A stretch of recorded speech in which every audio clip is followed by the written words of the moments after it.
در ابتدا تشکیل ما 20 بستر بود که 20 بستر شفاخانه داشتیم و 12 تیمای سرولانس یعنی آرارتی تیما داشتیم و 13 دیستریکت سنترها که نماینده های ما در ولسوالی ها بود و یک پی سی آر هم در انخای یعنی مرکز تشخیصی در ولسوالی انخای بود. بعد از اینکه واقعات کووید 19 در ولایت فاریاب زیاد شد، باز این وزارت صحت عامه تشکیل ما را از 20 بستر ارتقا دادن تا 40 بستر. برای شما معلوم است که شفاخانه کووید 19 فاریاب حتی 40 بستر هم کفایت نمیکرد. با صدها مریض ما اینجا بستر داشتیم. خوشبختانه که همکارای ما، دکتر صاحبای ما و کارکنان صحی ما توانسته بودن که اینا رو به شکل خوبش مدیریت بکنن و عرضه خدمات با کیفیت خدمات شفاخانه عرضه میشون که تا این شفاخانه ما تا پیروزی امارات اسلامی افغانستان 40 بستر بود. بعد از پیروزی امارات اسلامی افغانستان این شفاخانه به حالت بی سرنوشت قرار گرفت و فعلا که تقریبا 20 روز میشه این شفاخانه باز هم فعال شده و تشکیل 10 بستر که را تطبیق کننده پروژه مؤسسه محترم صف است و دونر از مؤسسه محترم اوچا. دوره اول که بود دو سه اینا روزانه 150 سامپل یا 200 سامپل میرسید.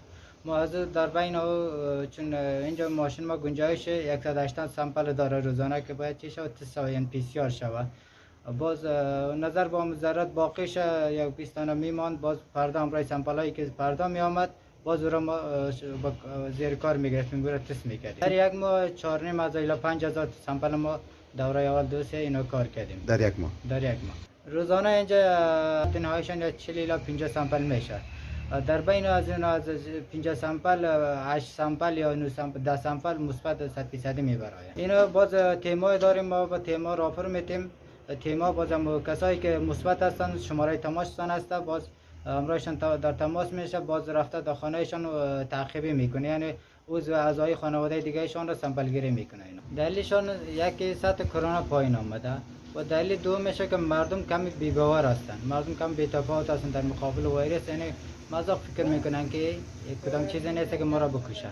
پارسال خودتون شاهد بودین که روزانه در کرونا چقدر جنازه میبره. ما تزور سطح ولایت‌های دیگه حالا مردم ها کمی به خاطر بی‌تفاوتی سطح سامپل پایین آمده. با مریضی کرونا باور داریم یک ویروس وجود داره، ولی اونقدر هم قابل تشویش نیست که انسان تشویش بکنه که یک مریضی کشنده است و تلف نشه. اصلا تبلیغات همی وحشت انداختن بین مردم که کرونا بسیار خطرناک است، احتیاط بکنین و از ادویه‌هایی که اونا تولید کردن از این استفاده بکنین و خاطر فروشات خودشان تبلیغات انداختن. همین باعث شد که اکثریت انسان‌ها تلف شوند. کرونا مثل مریضی های دیگه مریضی است، یک ویروس است. مراکز درمان کرونا فعلا موجود است. اکثرا انسان‌هایی که مبتلا میشن به ویروس کرونا به خاطر تداوی میرن، صحتمند میشن. قسمی که خودتون در جریان هستین، در اوایل کرونا یک چیز تازه بود و همگی از یک ترس هراس بسیار بالایی داشتن و جهان هم در قسمت واکسین و تداوی ازی در مانده بود. ولی خوشبختانه بعد از اینکه واکسین ازی پیدا شد و قسمت تداوی ازی و ادویه به خصوص به پیدا شد، بعد از به جهان عرضه شد دوا و واکسینا.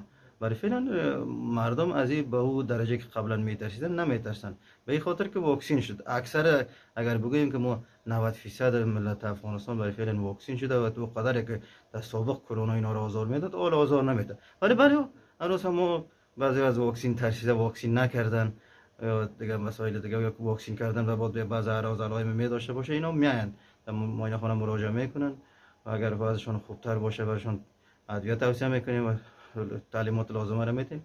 اگر وضعشون خرابتر باشه روان میکنیم که تست کرونا بتن و در شفاخانه کرونا بستر باشن. مراجعه میکنن بر فعلا هم پیدا میشه، ولی در یک هفته به آخر کمتر شده، از یک هفته پیشتر بسیار اوقاتش زیاد. از اینکه تبلیغات رسانه ها بسیار در این مورد بالا بود، مردم روحیشان از دست داده بودن و مجبور بودن هر شهر و هر فرد باید تدابیرش مطابق اون تبلیغات رسانه ها بگیره. به نظر خود من وقتی که روحیه بالا بره بدن خود به خود مقاومتش بالا میره از اینکه مردم قدر بی‌تفاوت است و قصه کرونا نیستن، یعنی و قدر احتیاط نمیکنن، اصلا روحیشون بالا رفته. خب نظر به پیشبینی و گفته های دانشمندا و دکتر صاحبا، این واکسین تقریبا 100% نیست، اگر کمتر هم باشه حداقل میشه که جلوگیری کنه و وقایع کنه. شما واکسین گرفتین؟ بله ما و فامیل هم واکسین گرفتیم. پژواک خبری اژانس د پیښو ریښتینې هنداره